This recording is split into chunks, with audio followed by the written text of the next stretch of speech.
उहे तरजबा आकी सुन कैला रजऊ अब सुन कैला रजऊ की कचौड़ी गली सुन कैला रजऊ कचौड़ी गली सुन कैला रजऊ मिर्जापुर के कैला गुलजार हो कचौड़ी गली सुन कैला रजऊ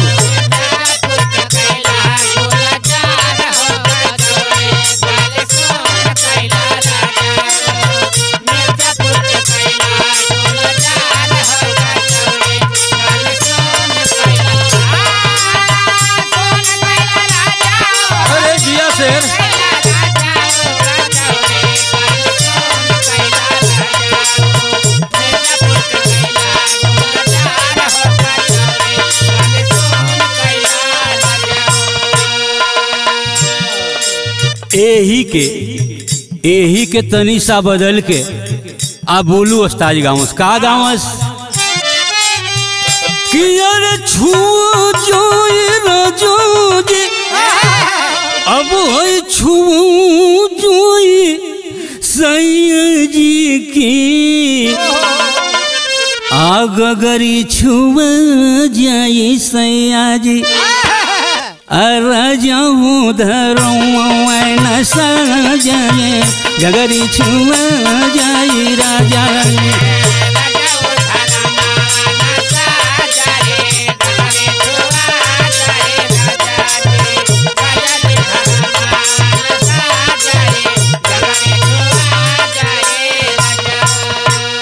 लेकिन अब हई देखल जा हमारा देश में देशवे में ना विदेश से वो विदेश से शुरू भइल पहले विदेश में हलचल मचौलस आउ आके हमनी के देश में हलचल मचा दिलस तो कहनाम है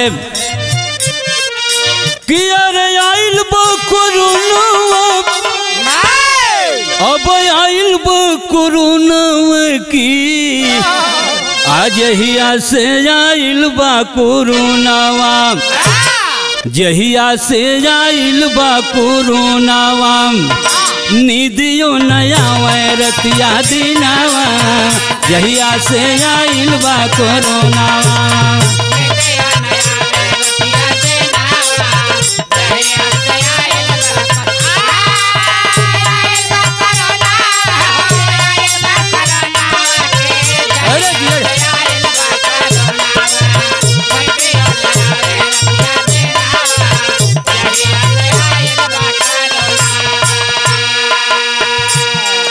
सत्ता में यहिला से पहले बड़ा घोषणा भइल हम गरीबी को दूर भगाएंगे खाते में 15 लाख लाएंगे वो तो ना आई लेकिन कोरोना आ गई तो ई कोरोना अपना मने ना आइल ई कोरोना के बोला के ले आवल गई कि हे कोरोना हमारा देश में चलो विदेश तक घूमी लिहल अब हमारा देश में चलो तो हर जरूरत बा लेकिन कहाँ कहाँ जइह पहले सुन लो मंदिर में जइह अरे मंदिर में जइह मस्जिद में जइह गुरुद्वारा में जइह गिरजाघर में जइह आ एक जगह मत छोड़िह विद्यालय में जरूर जइह कहे से कि लड़का में पढ़ेलन सब उन्हीं का जीवन बनेला बाहर मनुवादी सरकार तुमने तो हद कर दिया वही कहनाम है कि हर जगह जइह लेकिन जहाँ हमनी का मीटिंग हुई हमनी के हिम्मत जइह हमनी के बकसले रही वही कहनाम है ओकर एगो रूप दिहल लोग कोरोना का पहचान का है अरे खांसी छींक सारा दी भइल जो बुखार हो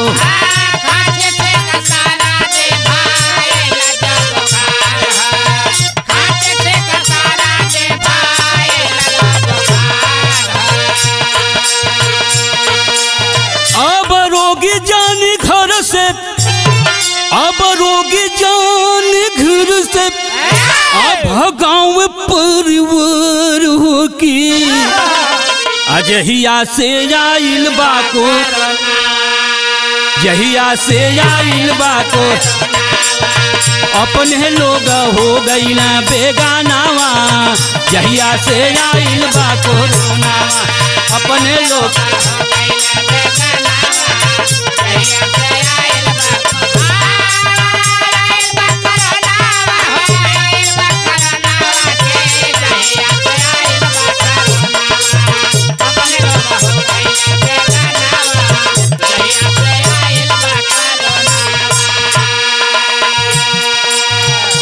हई देखा मर्द के मेहरारू नहीं खे चिन्हत, बाप के महतारी नहीं खे चिन्हत, अरे भाई के बहिन नहीं खे चिन्हत। का तो हमरो कोरोना हो जाई। अरे बाहरे समय या बाहरे रोग। ऐसे पहले भी रोग आइल बा हमारा देश में, लेकिन ऐसन नहीं खे कैले आकि संबंध के छोड़ा देले बा। कहनाम है कि यार दुनिया में हल चलमा चल बाई रोग हो।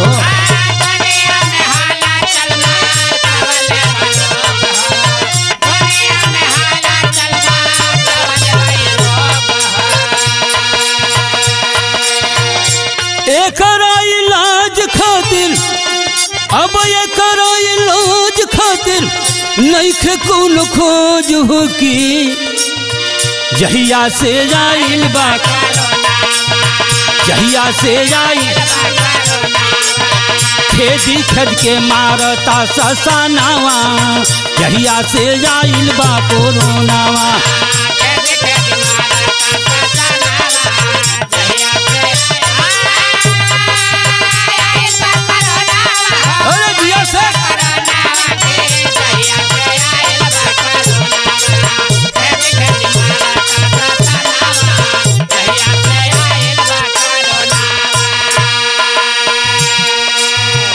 कोरोना इतना हलचल मचा दिहलस, इतना हलचल मचा दिहलस कि एक दिन एक लड़का जो है मोटरसाइकिल से आ रहा था, एगो लड़की हाथ दिहलस कि प्लीज हमको भी बैठा लीजिए। जब बैठौलस तो बड़ा खुश भइल। आजकल के जमाना को देखते हुए वो बहुत खुश हुआ, बहुत प्रसन्न हुआ। आज जब कुछ दूरी पर गई तो लड़किया के घरवा से फोन आ गई कि चेक करौलू है। तो कहलस कि हाँ चेक तो करौली है, डॉक्टर कहता कि तोहर कोरोना हो गई बा। अब जो लड़कवा बैठौले रहे मोटरसाइकिल छोड़ के चलल पराई, ओकर मोहिना कैलस। वो मोटरसाइकिल छोड़ के चल दिलस कि अरे दाद रे दाद ये हमरो कोरोना हो जाई। यही तो है भय। मैं बताता हूँ कि कोरोना मने कुछ नहीं होता है। को मने कोई नहीं, रो मने रोड पर, ना मने ना चले। कोई रोड पर ना चले ये तो कोरोना है। ये हमन के माना कइल गइल बा कि रोड पर चलबा जा तो हम लोग सही बात कहबा जा, आ ये तेरे घर में रहबा जा तो केवन बात कहबा जा, मेहररुआ से कहबा जा। देखा अब आगे फैक्ट्री उक्टरी सब बंद हो गई एक कोरोना में। माई बाप अलग विलाप कर रहे हैं। कहनाम है कि माई बाप रोवे बेटा गइले कमाए।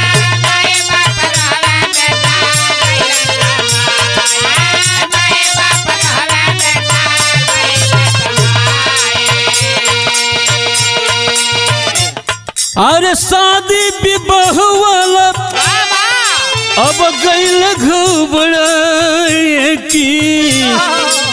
जहिया से आइल बा जहिया से आइल बा कोरो खेदी खेद के मारता ससानावा। जहिया से आइल बा कोरोना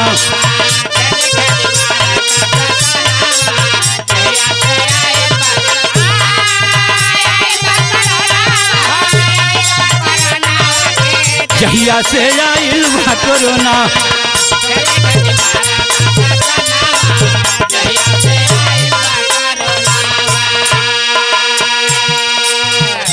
दुनिया में हलचल मच गई कि ये कोरोना का कोनो इलाज नहीं।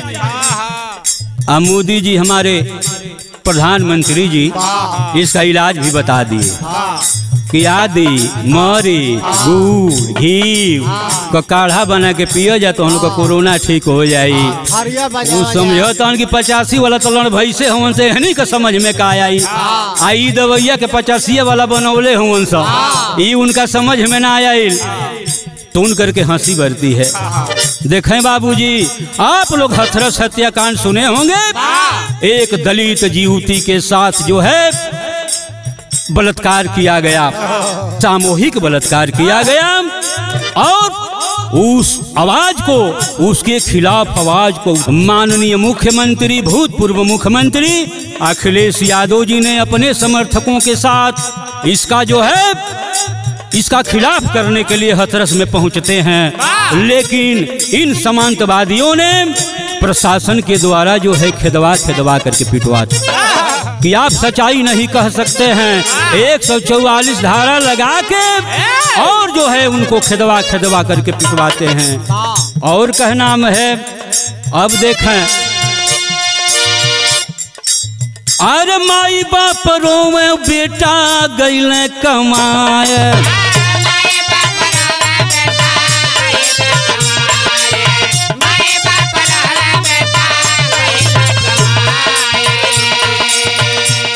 अरे शादी विवाह वाला गइल घबराए की, आज हिया से आइल बाको, यहिया से आइल बाको, पति बिना तरसली जननवा, यहिया से आइल बाको रोनावा, पति बिना।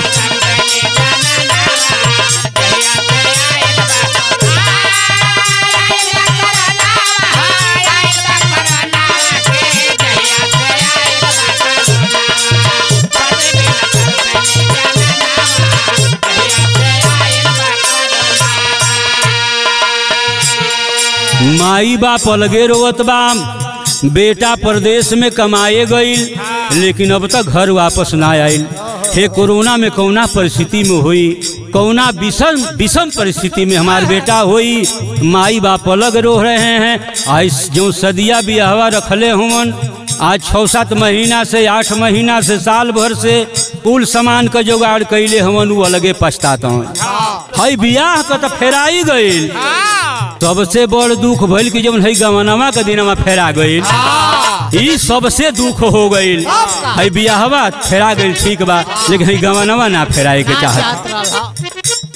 इधर पत्नी जो है, धर्म पत्नी जो है अलग विलाप कर रही है कि हमारे सैया जी कब आएंगे। आ सैया केहू तरह पैदल चल के अबो कैलन तो का तो 14 दिन जाके प्राइमरी स्कूल में बिताव। उस बेचारी पत्नी के ऊपर क्या गुजरती होगी। साल भर से 1.5 साल से 2 साल से हमार सैया घरे अलन, आ फिर जाके हई प्राइमरी स्कूल में हमारे अखिए का सोझा हई मच्छर से देह कटवई हन। अभी कुफुत हमारा बर्दाश्त नहीं खे हो। देखें बाबूजी, इधर जो है मजदूर परेशान है, मजदूर की मजदूरी नहीं मिल रही है, मजदूरी करने के लिए मजदूर को मजदूरी नहीं मिल रही है। कहनाम है, आके झांके मजदूर छूटल हमारी मजदूरिया,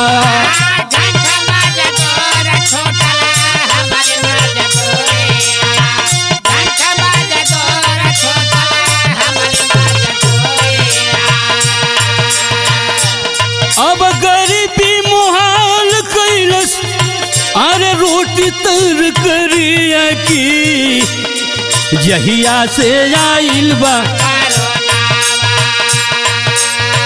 जहिया से आइल बा को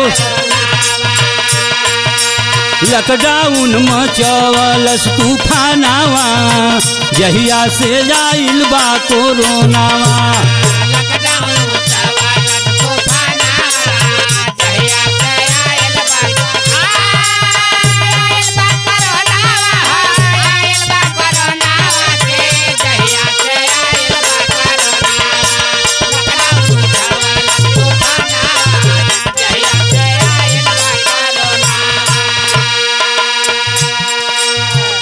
बेचारे गरीब मजदूर झंक रहे हैं, छोटे छोटे बच्चे घर में रो रहे हैं, बाबूजी आज खाना ना बनी।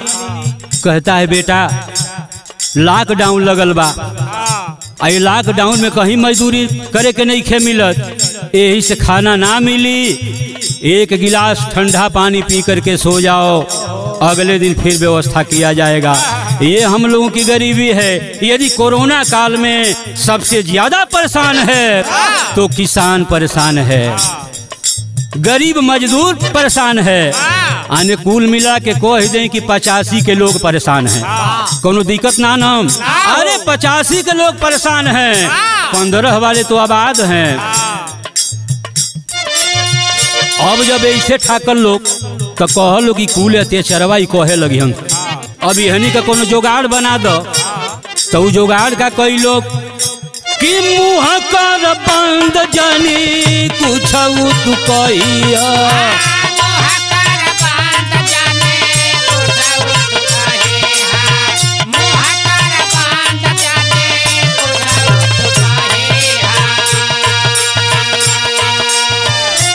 कह लो कि अपन मुहवा बंद करे खातिर, हई गरीबन का मुहवा बंद करे खातिर एक एगो मुहवा में जाब लगा दिया लोग कि खुला लेकर मुहवा रही तो कहीं ना कहीं कुछ कह दे।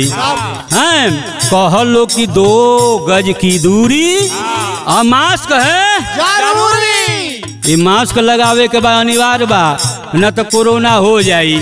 हैं आयतने ना कह लोग मुहमा तो बंदे कर दी है लोग। ई तो एगो कुफुत बरियार रहल, एगो काम अवरी कई लोग कि अरे ही तो ये न तो ये छोड़ खाली अब घर में रही है कि जहिया से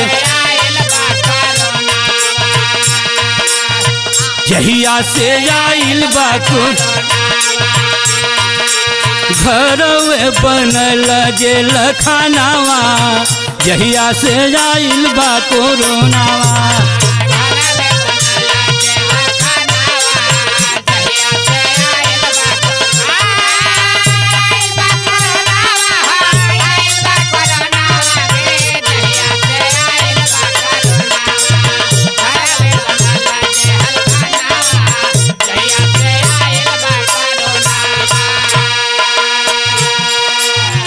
मुहमा तो बंदे करा दी है लोग, हई तैयो न तई छोड़ा दी है लोग। आय औरी तही तई न तई छूट जाओ, लेकिन ससुराल छूट जाई तो बड़ा खोली। ये कुल ही तई न तई छोड़ा दी है लोग। आज घर में अकेले बैठना है, न मेहरारू से बोलबा न महतारी से बोलबा, के उसे नहीं खे बोले के। अब देखें औरी का भइल,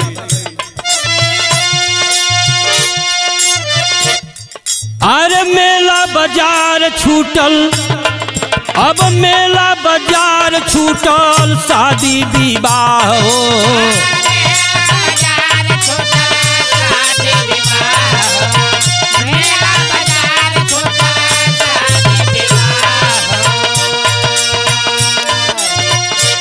कितने मेहरारून का लइका लड़ाहा पैदा हो गई।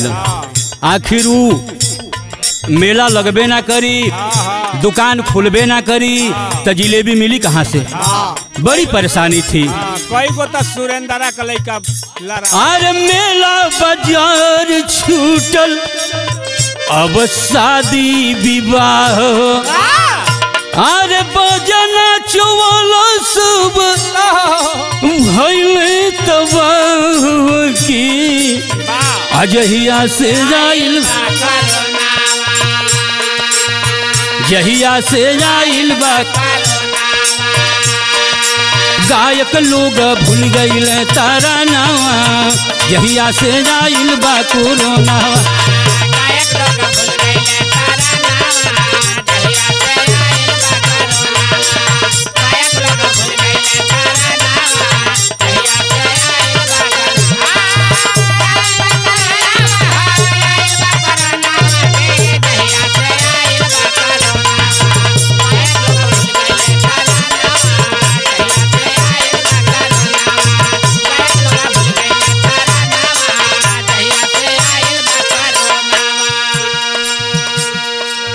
सबसे बड़ी आफत बात बाजा नाच वालन पे आ गई। वहनी का नाच बंद करा दिहल गई, बाजा वालन का बाजा बंद करा दिहल गई, आ बिरहा वालन का बिरहा बंद करा दिहल गई। केहू का कहीं प्रोग्राम ना हो।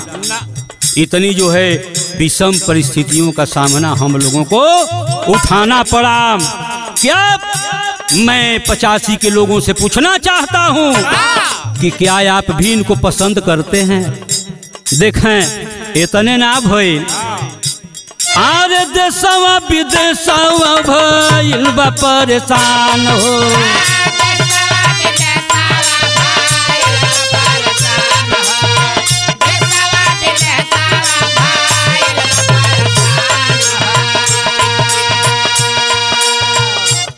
देश विदेश सब परेशान, है देशवे परेशान ना, देश विदेश सब परेशान हो गई, सब तबाह हो गई। आए तने ना भइल, आरे तंग हो गईल सब, अब व्यापारी किसान हो की जहिया से जाइल बात छेड़ले किसान आंदोलनवा, जहिया से जाइल बा कोरोनावा छेड़ले किसान।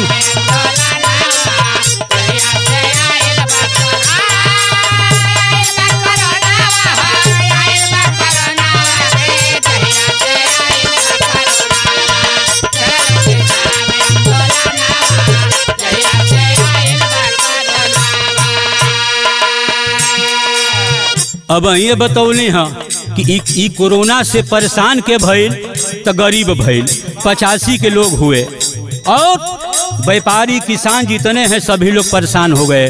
तो ई कोरोना तो तबाह मचौल ही रहल, आ तौले है 3 कानून तबाह मचा दिहलस।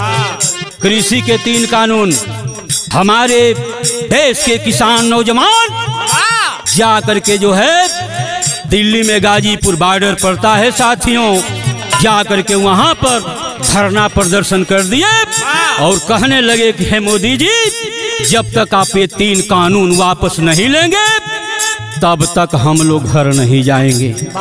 बहुत लोग भूखे मर गए। इतना जो है संकट, इतना विपत हम लोगों पर है। अब आखिरी लाइन,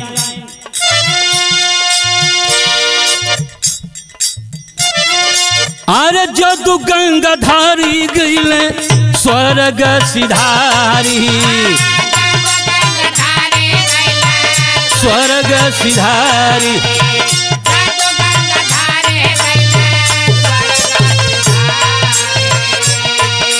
अब लिखे रघुनाथ कवि, अब लिखे रघुनाथ कवि, अरे कवि तो सवारी की अजहिया से आई, जहिया से आइल बा कोरोनावा, डॉक्टर राजेंद्र गावे गानावा, जहिया से आइल बा कोरोनावा, राजेंद्र गावे गाना।